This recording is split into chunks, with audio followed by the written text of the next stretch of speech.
അതായത് പ്രതിഭ അത് സൃഷ്ടിക്കുന്ന ആളിൽ മാത്രം പോരാ, അത് ആസ്വാദകരിലും വേണം, അത് കണ്ടു നിൽക്കുന്നവരിലും വേണം.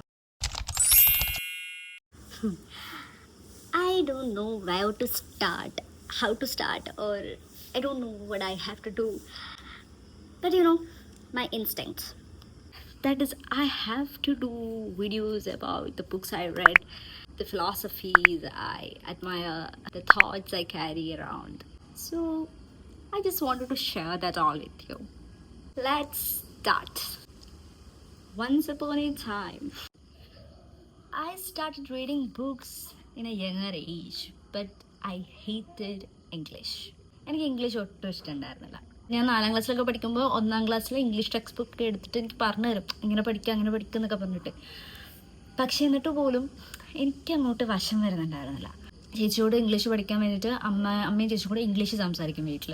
ഞാനവിടെ വായും തുറന്ന് ഇങ്ങനെ കയറിക്കൊണ്ടിരിക്കുന്നത്. എനിക്ക് ദേഷ്യമായിരുന്നു ആ ടൈമിലൊക്കെ. അങ്ങനെ അത്രയും ഇംഗ്ലീഷിനെ വെറുത്ത് വന്ന ഞാൻ 5ാം ക്ലാസ്സിൽ ഇംഗ്ലീഷ് മീഡിയം കയറി. അപ്പോഴും എനിക്ക് ഇഷ്ടമൊന്നുമല്ല. ഞാൻ ഭയങ്കരമായിട്ട് പാടുപെട്ടു. പരീക്ഷയൊക്കെ നല്ല പാടായിരുന്നു. ഇംഗ്ലീഷിൽ എഴുതണ്ട, പിന്നെ ഭയങ്കര പാടായിരുന്നു. എന്നാലും എങ്ങനെയൊക്കെയോ ഇങ്ങനെ സർവൈവ് ചെയ്ത് വന്നു. അങ്ങനെ ഇരിക്കുമ്പോഴാണ് കോവിഡ് വരുന്നത്. And the Covid era introduced me in to English literature. I started with Harry Potter. So my sister was my inspiration. She എനിക്കിങ്ങനെ കോൺഫിഡൻസ് തരായിരുന്നു, നീ ഇത് വായിക്കുക, നിനക്ക് വായിച്ചത് ഇഷ്ടപ്പെടും, നിനക്ക് അത് ഇംഗ്ലീഷ് ആണെന്ന് പറഞ്ഞ് നീ വായിക്കണ്ട, നീ അല്ലാണ്ട് വായിച്ച് നോക്ക്, നിനക്ക് മനസ്സിലാവും, നിനക്ക് ഇഷ്ടപ്പെടും. ആ ഒരു സ്റ്റോറി എനിക്ക് പറഞ്ഞു തന്നിട്ട് അതിനോടൊരു ഇഷ്ടം തോന്നിപ്പിച്ചു. അങ്ങനെയാണ് ഞാൻ ഇംഗ്ലീഷ് ലിറ്ററേച്ചറിലേക്ക് വരുന്നത്. Like Harry Potter was my way. The books made my way to language, and it was so nice. I'm not a particular type of person like who likes these particular things. No, I love everything that withholds the hidden beauty of art, especially acting, painting. I'm not a painter, but I admire them. ഞാൻ already ഒരു തവണ ചെയ്തൊരു video ആണ് പ്രതിഭ എന്ന video. നിങ്ങളിൽ പലരും അത് കണ്ടിട്ടുണ്ടാവും. അത് കുറച്ച് നാളെ, ഒരു 1 year ആയിട്ടുണ്ടാവും ഞാനത് ചെയ്തിട്ട്. അതിനകത്ത് പറയുന്നുണ്ട്, നമ്മളെ എന്തൊന്നിനെയും സൃഷ്ടിക്കാനുള്ള ഒരു കഴിവാണ് പ്രതിഭ എന്ന് പറയുന്നത്. അതായത് കലാപരമായ, സാഹിത്യപരമായ സൃഷ്ടിക്കുള്ള കഴിവിനെയാണ്, ഒരു വ്യക്തിയുടെ കഴിവിനെയാണ് നമ്മൾ പ്രതിഭ എന്ന് പറയുന്നത്.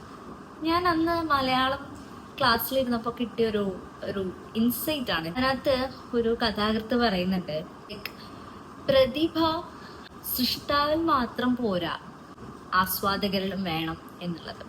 അതായത് ഈ എഴുതുക എന്നുള്ളത് ഒരു പ്രതിഭയാണ്. പോയംസ് റൈറ്റ് ചെയ്യുക, സ്റ്റോറീസ് റൈറ്റ് ചെയ്യുക, അതൊരു പ്രതിഭ തന്നെയാണ്. ആ ഒരു സൃഷ്ടി, ഒരു പുതിയ സൃഷ്ടി ചെയ്യാനുള്ള ഒരു പ്രതിഭ തന്നെയാണ്. പക്ഷേ അത് വായിക്കുന്ന ഒരാൾക്ക്, അത് വായിച്ചുകൊണ്ടിരിക്കുന്ന സമയത്ത് അവർക്ക് അതിന് എന്തെങ്കിലും ആശയം കണ്ടെത്താൻ കഴിയുന്നുണ്ടെങ്കിൽ അത് അവരുടെ ഉള്ളിലൊരു പ്രതിഭ ഉള്ളതുകൊണ്ടാണ് എന്നാണ് പറയുന്നത്. അതായത് പ്രതിഭ അത് സൃഷ്ടിക്കുന്ന ആളിൽ മാത്രം പോരാ, അത് ആസ്വാദകരിലും വേണം, അത് കണ്ടു നിൽക്കുന്നവരിലും വേണം. ഇപ്പം നമ്മളൊരു പെയിൻറ്റിങ് പോയി ജസ്റ്റ് കാണുകയാണ്. പക്ഷേ ഈ കാണുന്നവരിൽ വളരെ ചുരുക്കം ആൾക്കാർക്ക് മാത്രമേ അത് കൃത്യമായി ആസ്വദിക്കാൻ കഴിയുള്ളൂ. ബാക്കിയുള്ളവരെല്ലാം കണ്ടുപോകും. പക്ഷെ അതിനകത്ത് നിന്ന് അർത്ഥം കണ്ടെത്താൻ ശ്രമിക്കുക, അതിനെ അഡ്മയർ ചെയ്യുക, അതിൽ നിന്ന് ആശയങ്ങൾ എടുക്കാൻ ശ്രമിക്കുക, ഇങ്ങനെയുള്ള കാര്യങ്ങളൊന്നും എല്ലാവരെ കൊണ്ടും പറ്റില്ല. അപ്പം അതിനും ഒരു പ്രതിഭ വേണം എന്നാണ് ആ കഥാകൃത്ത് പറയുന്നത്. എനിക്ക് ആ പ്രതിഭ ഇച്ചിരി കൂടുതലാണ് തോന്നുന്നത്. എനിക്ക് ഈ സൃഷ്ടിക്കാനുള്ള പ്രതിഭേനെക്കാട്ടിലും എനിക്ക് ആസ്വദിക്കാനുള്ള പ്രതിഭയാണ്. എനിക്ക് പെയിൻറ്റിങ്സ്, ഞാൻ പറഞ്ഞത്, എനിക്ക് പെയിൻറ്റിങ്സ് ഭയങ്കര ഇഷ്ടമാണ്. അതുപോലെ എഴുത്തുകൾ എനിക്കിഷ്ടമാണ്, പോയംസ് ഇഷ്ടമാണ്.